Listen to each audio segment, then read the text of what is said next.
ನಮಸ್ತೆ, ನೀವು ನೋಡ್ತಾ ಇದ್ದೀರಾ ಹಾಯ್ ಬೆಂಗಳೂರು. ನಾನು ಕಾವ್ಯ ಹೆಗಡೆ. ಇದು ಮೈ ಮುಟ್ಟದೆ ವಿಕೃತ ಕಾಮ ಎಸಗಿರುವಂತಹ ಸ್ಟೋರಿ. ಆತ ಮಾಡಿದ್ದು ನೋಡಿದ್ರೆ ಎಂಜಿ ರೋಡ್ ಲಲನೆಯರು ಶಾಕ್ ಆಗ್ತಾರೆ. ಹುಡುಗಿಯರನ್ನ ಬಿಡ್ತಿರ್ಲಿಲ್ಲ, ಆಂಟಿಯರನ್ನು ಬಿಡ್ತಿರ್ಲಿಲ್ಲ. ಛೀ, ಕಾಮುಕ.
ಬೆಂಗಳೂರಿನ ಪ್ರತಿಷ್ಠಿತ ಪ್ರದೇಶಗಳಾಗಿರುವಂತಹ ಚರ್ಚ್ ಸೀಟ್, ಹಾಗೆ ಕೋರಮಂಗಲ, ಎಂಜಿ ರಸ್ತೆ, ಬ್ರಿಗೇಡ್ ರಸ್ತೆ ಮತ್ತು ಇತರ ಜನಪ್ರಿಯ ಸ್ಥಳಗಳಲ್ಲಿ ಯುವತಿಯರ ಅನುಮತಿಯಿಲ್ಲದೆ ಅವರ ದೇಹವನ್ನ ರಹಸ್ಯವಾಗಿ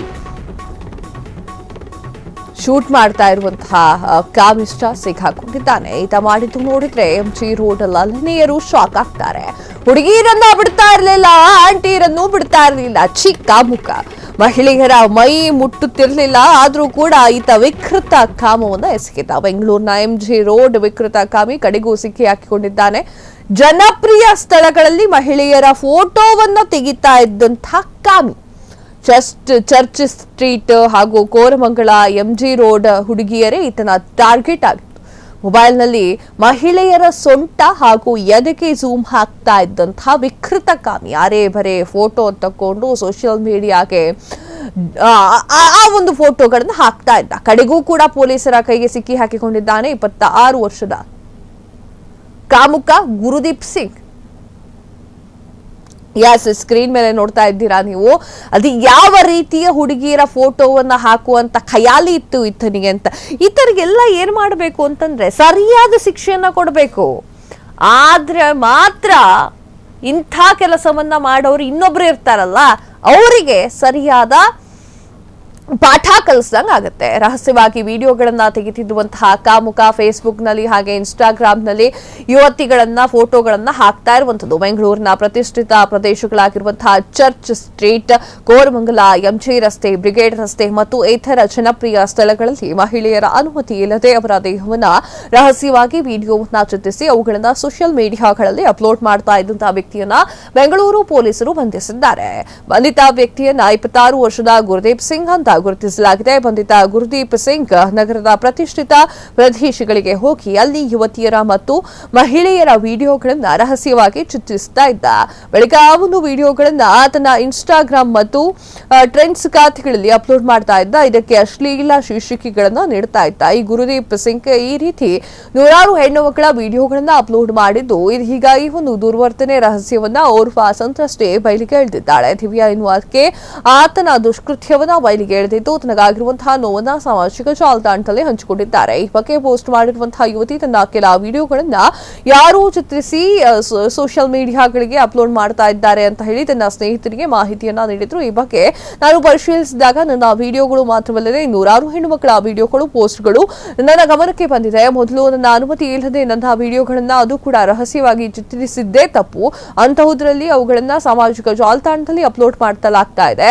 ಇದು ಅಕ್ಷಮ್ಯ ಅಪರಾಧ. ಖಾಸಗಿ ಈತನ ಮೇಲಿನ ದಾಳಿ, ಕೂಡಲೇ ಅವುಗಳನ್ನ ಡಿಲೀಟ್ ಮಾಡಬೇಕು, ಇಲ್ಲವಾದ್ರೆ ದೂರ್ತನ ವಿರುದ್ಧ ಕ್ರಮವನ್ನ ಕೈಗೊಳ್ತೀನಿ ಅಂತ ಹೇಳಿ ಬೆಂಗಳೂರು ಪೊಲೀಸರಿಗೆ ಟ್ಯಾಗ್ ನ ಮಾಡಿ ಯುವತಿ ಪೋಸ್ಟ್ ನ ಹಾಕಿದ್ದಾಳೆ. ಇದಾದ ಕೆಲವೇ ಗಂಟೆಗಳಲ್ಲಿ ಆರೋಪಿಯನ್ನ ಪೊಲೀಸರು ಬಂಧಿಸಿದ್ದಾರೆ. ಬಂಧಿತ ಗುರುದೀಪ್ ಸಿಂಗ್ ಬೆಂಗಳೂರಿನ ಕೆಆರ್ಪುರಂನಲ್ಲಿ ವಾಸ ಮಾಡ್ತಾ ಇದ್ದ. ಕೆಲಸ ಅರಸಿ ತನ್ನ ಸಹೋದರನೊಂದಿಗೆ ಬೆಂಗಳೂರಿಗೆ ಆಗಮಿಸಿದ್ದ ಈತ ಹೋಟೆಲ್ ಮ್ಯಾನೇಜ್ಮೆಂಟ್ ಪದವೀಧರ ಅಂತ ಹೇಳಿ ಪೊಲೀಸ್ ಮೂಲಗಳು ತಿಳಿಸಿದೆ. ರಾಜ್ಯದ ಸರ್ಕಾರಿ ಪದವಿ ಕಾಲೇಜುಗಳಲ್ಲಿ ಶೀಘ್ರವೇ ಎಲೆಕ್ಷನ್. 35 ವರ್ಷಗಳ ಬಳಿಕ ವಿದ್ಯಾರ್ಥಿ ಚುನಾವಣೆ ಅವಕಾಶ ಸಾಧ್ಯತೆ. ವಿದ್ಯಾರ್ಥಿ ಚುನಾವಣೆಗೆ ಅನುಮತಿಸುವಂತೆ ಸಿಎಂ ಸಿಎಂ ಇವರಿಗೆ ರಾಹುಲ್ ಪತ್ರ.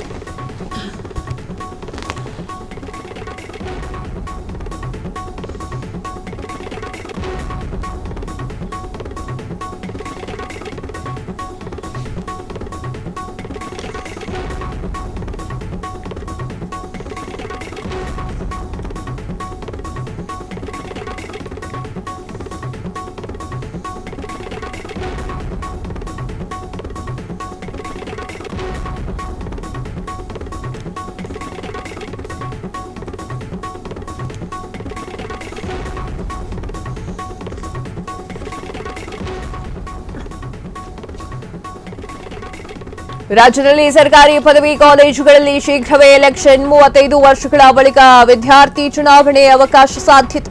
ವಿದ್ಯಾರ್ಥಿ ಚುನಾವಣೆಗೆ ಅನುಮತಿಸುವಂತೆ ಸಿಎಂಗೆ ರಾಹುಲ್ ಪತ್ರ. ರಾಹುಲ್ ಗಾಂಧಿ ಪತ್ರದ ಹಿನ್ನೆಲೆ ಡಿಗ್ರಿ ಕಾಲೇಜುಗಳಲ್ಲಿ ಎಲೆಕ್ಷನ್ಗೆ ಅನುಮತಿ ನೀಡುವ ಬಗ್ಗೆ ಉನ್ನತ ಶಿಕ್ಷಣ ಇಲಾಖೆ ಗಂಭೀರ ಚಿಂತನೆ. ಕಾಲೇಜಿನಲ್ಲಿ ಚುನಾವಣೆ ನಡೆಸುವ ಬಗ್ಗೆ ಚಿಂತನೆ ಇದೆ ಅಂದ ಸಿಎಂ. ಮುಂದಿನ ಕ್ಯಾಬಿನೆಟ್ನಲ್ಲಿ ಈ ಬಗ್ಗೆ ನಿರ್ಧಾರ ಆಗುವಂತಹ ಸಾಧ್ಯತೆ ಇದೆ. ಮುಂದಿನ ವರ್ಷದಿಂದಲೇ ಡಿಗ್ರಿ ಕಾಲೇಜಿನಲ್ಲಿ ಎಲೆಕ್ಷನ್ ಪಾಲಿಟಿಕ್ಸ್ ಶುರು. ಎಸ್ ವೀಕ್ಷಕರೇ, ಎಬಿವಿಪಿ ಮತ್ತು ಎಡಪಂಥೀಯ ವಿದ್ಯಾರ್ಥಿಗಳು ಸಂಘಟನೆಗಳು ಮೊದಲಿನಿಂದಲೂ ಕೂಡ ಸಕ್ರಿಯವಾಗಿದೆ. ಕಾಂಗ್ರೆಸ್ನ ವಿದ್ಯಾರ್ಥಿ ವಿಭಾಗವಾಗಿರುವಂತಹ ಎನ್ಎಸ್ಯುಐಗೆ ಪ್ರೋತ್ಸಾಹ ನೀಡಿ ಯುವ ನಾಯಕರನ್ನ ಬೆಳೆಸುವುದಾಗಿ ಮಾತ್ರ ಭವಿಷ್ಯದಲ್ಲಿ ಕಾಂಗ್ರೆಸ್ ರಾಜ್ಯದಲ್ಲಿ ಗಟ್ಟಿಯಾಗಿರುತ್ತೆ. ಈ ಒಂದು ಕಾರಣಕ್ಕೆ ಮತ್ತೆ ಪದವಿ ಕಾಲೇಜಿನಲ್ಲಿ ಚುನಾವಣೆ ಅನುಮತಿ ನೀಡಲಿಕ್ಕೆ ಕಾಂಗ್ರೆಸ್ ಚಿಂತನೆಯನ್ನು ನಡೆಸಿದೆ ಅಂತ ಹೇಳಿ ಶ್ಲಾಘನೆ ಕೇಳಿಬಂದಿದೆ. 1989ರಲ್ಲಿ ನಡೆದಂತಹ ಚುನಾವಣೆಯಲ್ಲಿ ರಾಜಕಾರಣಿಗಳ ಹಸ್ತಕ್ಷೇಪದಿಂದ ಭಾರೀ ಅಹಿತಕರ ಘಟನೆಗಳು ನಡೆದಿದ್ವು. ಚುನಾವಣೆ ಸಮಯದಲ್ಲಿ ವಿದ್ಯಾರ್ಥಿಗಳ ಮಧ್ಯೆ ಗಲಾಟೆ ಹೆಚ್ಚಾಗಿ ಇದೆ ಅನ್ನುವಂತಹ ಕಾರಣಕ್ಕೆ ವಿದ್ಯಾರ್ಥಿಗಳ ಚುನಾವಣೆಯನ್ನು ರದ್ದು ಮಾಡಲಾಗಿತ್ತು. DCM DK Shivakumar, BK Hariprasad ಸೇರಿ ಮುಂತಾದವರು ವಿದ್ಯಾರ್ಥಿ ನಾಯಕರಾಗಿ ಹೊರಹೊಮ್ಮಿದ್ರು. ಎಸ್, ಕಾಲೇಜಿನಲ್ಲಿ ಚುನಾವಣೆ ಏನಾದರೂ ನಡೀತು ಅಂತಂದ್ರೆ ಹೇಳಕ್ ತೀರದ್ದು ಶಾಂತಿಯುತವಾಗಿ ಏನಾದರೂ ಚುನಾವಣೆಗಳು ನಡೆದ್ರೆ ಅದು ಭಾರಿ ಖುಷಿ. ಆದರೆ ಕಾಲೇಜ್ ಮಕ್ಕಳು ಅಂತಂದ್ರೆ ಬಿಸಿ ರಕ್ತದ ಯುವಕರು. ಸೊ ಆ ಒಂದು ಕಾರಣಕ್ಕೆ ಏನ್ ಬೇಕಾದ್ರೂ ಆಗಬಹುದು. ನೋಡಿ ಮಾಡಿ ಇದಕ್ಕೆ ಅಗ್ರಿ ಕೊಟ್ರೆ ಒಳ್ಳೇದು.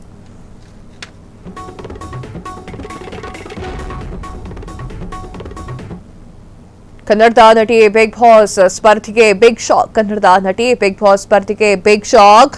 ಕನ್ನಡ ತೆಲುಗು ನಟಿ ಶೋಭಾ ಶೆಟ್ಟಿ ವಿರುದ್ಧ ಎಫ್ಐಆರ್.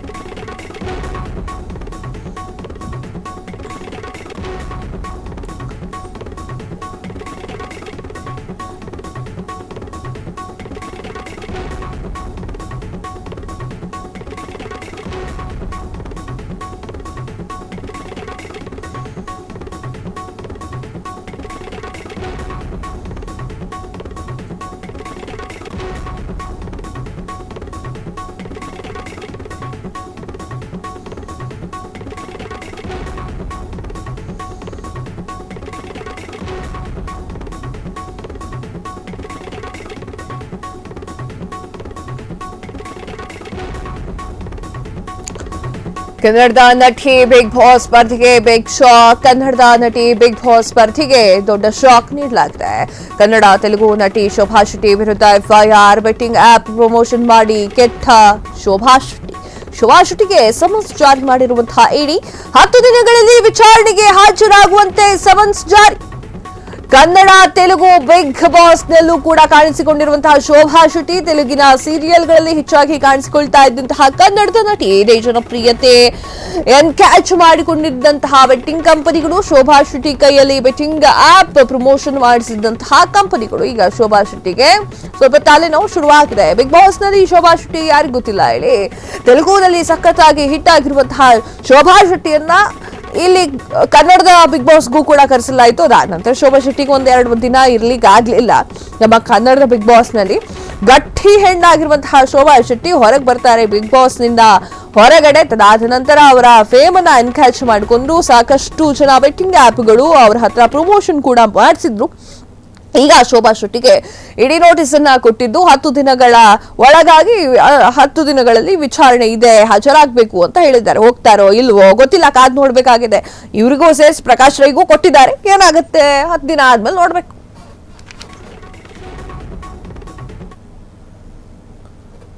ಎಸ್, ಕನ್ನಡದ ನಟಿ ಬಿಗ್ ಬಾಸ್ ಸ್ಪರ್ಧೆಗೆ ಈಗ ಬಿಗ್ ಶಾಕ್ ಎದುರಾಗಿದೆ. ಕನ್ನಡ ಮತ್ತು ತೆಲುಗು ನಟಿ ಶೋಭಾ ಶೆಟ್ಟಿ ವಿರುದ್ಧ ಎಫ್ಐಆರ್ ದಾಖಲೆಯಾಗಿದ್ದು, ಬೆಟ್ಟಿಂಗ್ ಆಪ್ ಪ್ರಮೋಷನ್ ಮಾಡಿ ಶೋಭಾ ಶೆಟ್ಟಿ ಕೆಟ್ಟು ಹೋಗಿದ್ದಾರೆ.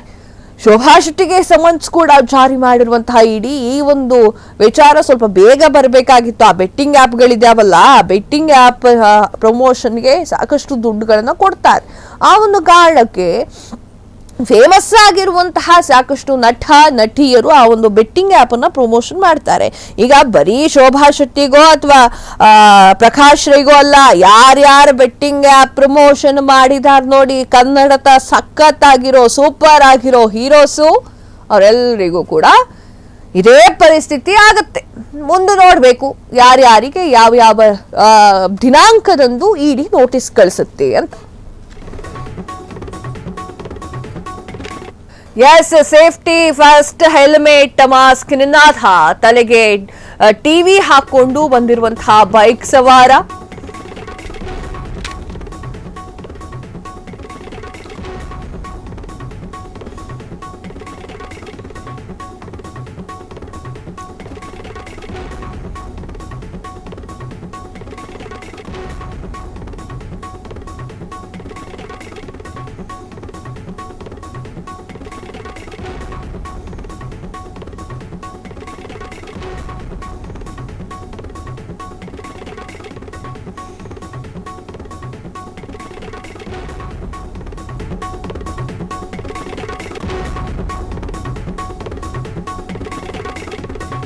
ಸೇಫ್ಟಿ ಫಸ್ಟ್ ಹೆಲ್ಮೆಟ್ ಮಸ್ಟ್ ನಿನಾದ ಶುರುವಾಗಿದೆ.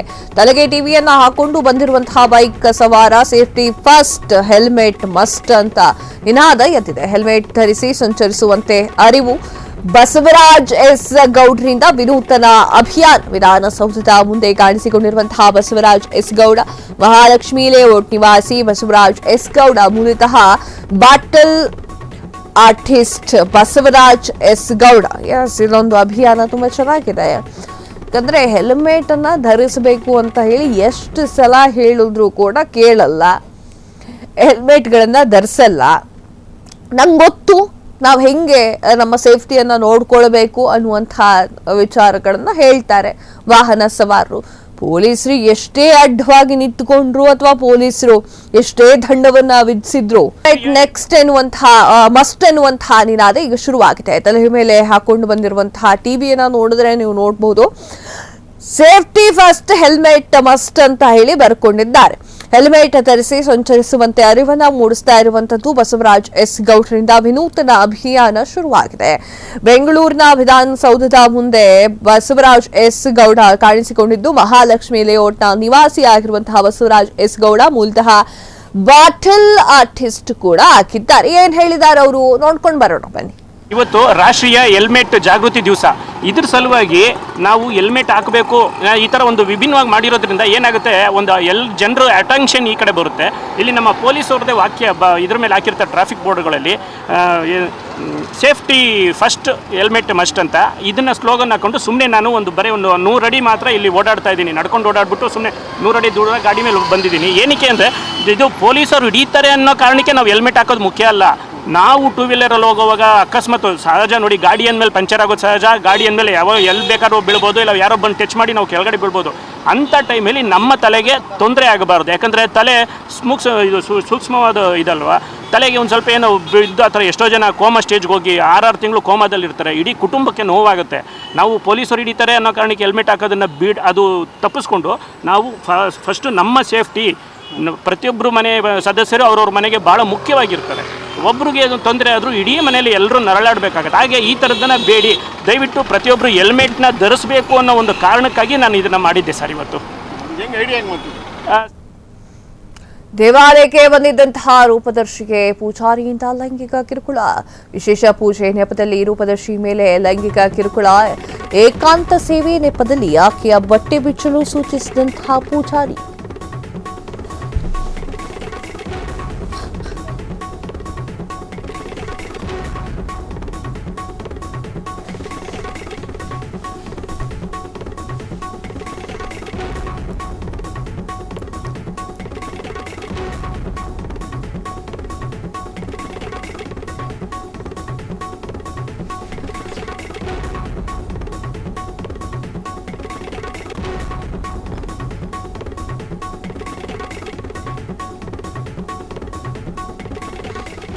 ಇಂಥವ್ರಿಂದಾನೇ ಒಂದಿಷ್ಟು ಜನ ರೂಪದರ್ಶಿಗಳು ದೇವಸ್ಥಾನಕ್ಕೆ ಹೋಗೋದು ಬಿಟ್ಟಿದ್ದಾರೆ. ದೇಗುಲಕ್ಕೆ ಬಂದಿದ್ದಂತಹ ರೂಪದರ್ಶಿಗೆ ಪೂಜಾರಿಯಿಂದಲೇ ಲೈಂಗಿಕ ಕಿರುಕುಳ. ವಿಶೇಷ ಪೂಜೆಯ ನೆಪದಲ್ಲಿ ರೂಪದರ್ಶಿಯ ಮೇಲೆ ಲೈಂಗಿಕ ಕಿರುಕುಳ. ಏಕಾಂತ ಸೇವೆಯ ನೆಪದಲ್ಲಿ ಆಕೆಯ ಬಟ್ಟೆಯನ್ನ ಬಿಚ್ಚಲು ಸೂಚಿಸಿದಂತಹ ಪೂಜಾರಿ. ನಾಚಿಕೆ ಆಗ್ಬೇಕಿಂತವ್ರಿಗೆಲ್ಲ. ಇದಕ್ಕೆ ರೂಪದರ್ಶಿ ಒಪ್ಪದಿದ್ದಾಗ ಎದೆಗೆ ಕೈ ಹಾಕಲು ಯತ್ನ, ನಿಂದನೆ. ಮಲೇಷಿಯಾದ ಸೆಂಪಾಂಗ್ನಲ್ಲಿ ಮಾರಿಯಮ್ಮನ್ ಟೆಂಪಲ್ನಲ್ಲಿ ನಡೆದಂತಹ ಘಟನೆ ಇದು. ಪೂಜಾರಿ ವಿರುದ್ಧ ದೂರನ್ನ ದಾಖಲಿಸಿದಂತಹ ಮಿಸ್ ಗ್ರ್ಯಾಂಡ್ ಮಲೇಷಿಯಾ ಕನರಲ್ ರೂಪದರ್ಶಿಗೆ ಲೈಂಗಿಕ ಕಿರುಕುಳ ನೀಡಿರುವಂತಹ ಭಾರತ ಮೂಲದ ಪೂಜಾರಿಗಾಗಿ ಪೊಲೀಸರು ಶೋಧವನ್ನು ನಡೆಸಿದ್ದಾರೆ. ತಮಗೆ ಆಗಿರುವಂತಹ ಕಿರುಕುಳದ ಅನುಭವವನ್ನ ಸೋಷಿಯಲ್ ಮೀಡಿಯಾದಲ್ಲಿ ಹಂಚಿಕೊಂಡಿರುವಂತಹ ಮಾಡಲ್. ಇಂತಹ ವ್ಯಕ್ತಿಗಳಿಂದಲೇ ಅರ್ಧ ಭಾರತದ ಬಗ್ಗೆ ಕೆಟ್ಟದಾಗಿ ಮಾತನಾಡ್ಕೊಳ್ಳೋದು ವಿದೇಶಿಯರು. ಬೇಕಿತ್ತ ಇದೆಲ್ಲ? ತಾವೇನ್ ಕೆಲ್ಸಕ್ಕೆ ಹೋಗಿದೀವ ಅಷ್ಟು ಮಾಡಿ ಮುಗಿಸ್ಕೋಬೇಕು. ದೇವಸ್ಥಾನದಲ್ಲಿ ಪೂಜಾರಿ ಪೂಜೆ ಮಾಡಿ ಮುಗಿಸ್ಬೇಕು. ಅದು ಬಿಟ್ಟು ರೂಪದರ್ಶಿಯ ಮೇಲೆ ಕೈ ಹಾಕಿದ್ರೆ ಬಿಡ್ತಾರ? ಅದು ಬೇರೆ ದೇಶದಲ್ಲಿ. ಓಲಾ ಉಬರ್ ಅಗ್ರಿಮೆಂಟ್ ಕಂಪನಿಗಳ ಆಟೋಟಪಕ್ಕೆ ಕಡಿವಾಣ ಬಿದ್ದಿದೆ. ಅಗ್ರಿಗೇಟ್ ಕಂಪನಿಗಳ ವಸೂಲಿಗೆ ದಂಧೆಗೆ ಬ್ರೇಕ್ ಹಾಕಲಿಕ್ಕೆ ಪ್ಲಾನ್.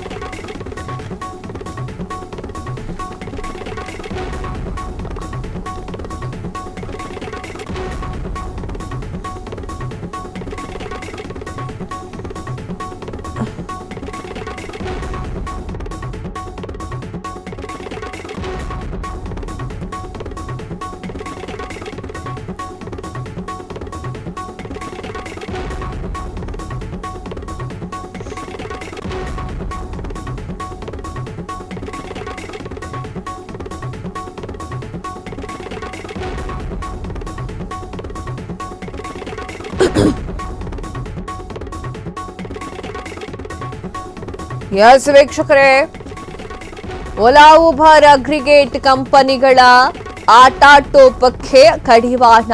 ಅಗ್ರಿಗೇಟ್ ಕಂಪನಿಗಳ ವಸೂಲಿ ದಂಧೆಗೆ ಬ್ರೇಕ್ ಹಾಕಲಿಕ್ಕೆ ಪ್ಲಾನ್. ಬೇಕಾಬಿಟ್ಟಿ ವಸೂಲಿ ಆರೋಪ. ಓಲಾ ಉಬರ್ ವಿರುದ್ಧ ಕಾರ್ಯಾಚರಣೆ. ಈ ಸಂಬಂಧ ಓಲಾ ಉಬರ್ ಕಂಪನಿಗಳ ವಿರುದ್ಧ ಹಲವು ಜಾರಿ ನೋಟಿಸ್.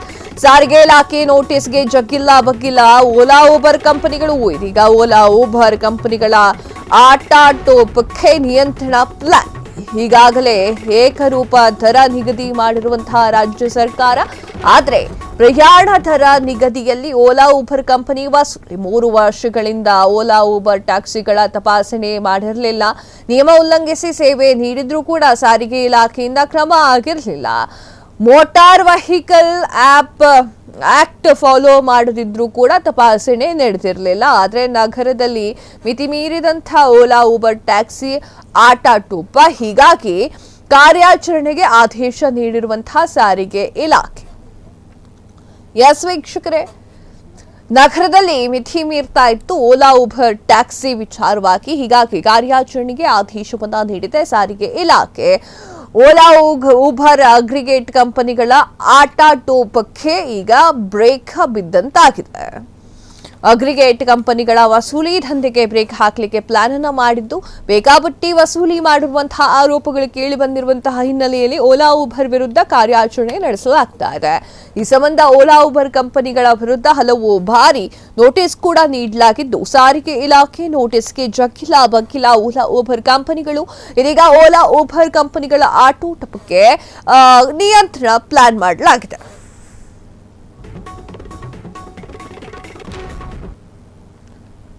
ಇದಾಗಿತ್ತು ಈ ಹೊತ್ತಿನ ವಿಶೇಷ. ಮತ್ತಷ್ಟು ಸುದ್ದಿಗಳಿಗಾಗಿ ನೋಡ್ತಾ ಇರಿ ಫ್ರೀಡಂ ಟಿವಿ. ಇದು ಜನಸಾಮಾನ್ಯರ ಶಕ್ತಿ.